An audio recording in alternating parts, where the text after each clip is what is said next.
Nicodimus na kutu Giêsu khâm đến nấu nghề chỉ đan na ya nung dung la cam đai ngư nô Giêsu na bui khâm ya kutu na đang nguy nhẹ nôn nặng yan mơ na pani lâu nang nơ na pani lâu nang nơ na pani lâu ai nơ nu khâm đơ kutu na đang nguy nhẹ sarga vi lai da urala ni rammo nôn nang yan nơ na pani lâu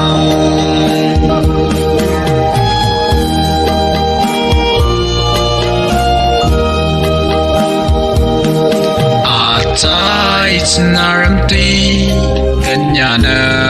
panangu dalong si saura nang karana dang la kan sui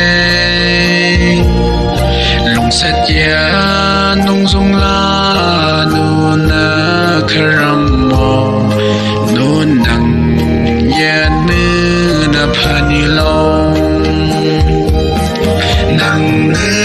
na pani long nang na pani long ai na nu khâm đơ kutu na đang nguy nhẹ sarga vi lai da urala ngai rammo nu nang yan na pani long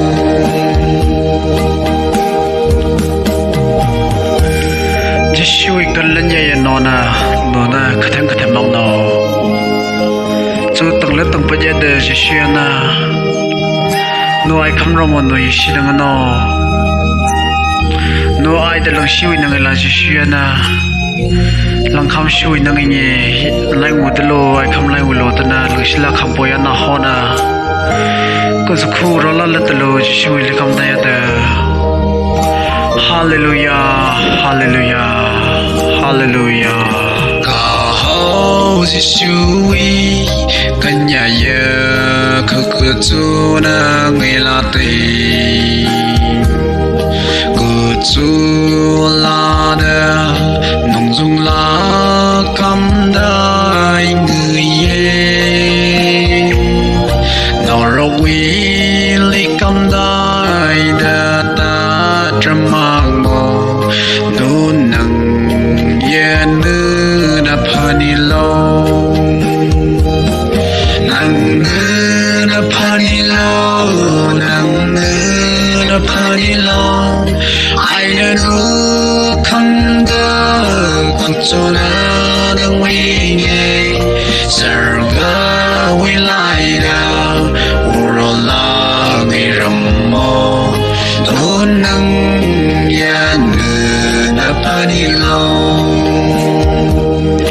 sarga vi lai da urala ngai rammo nu nang yan na pani long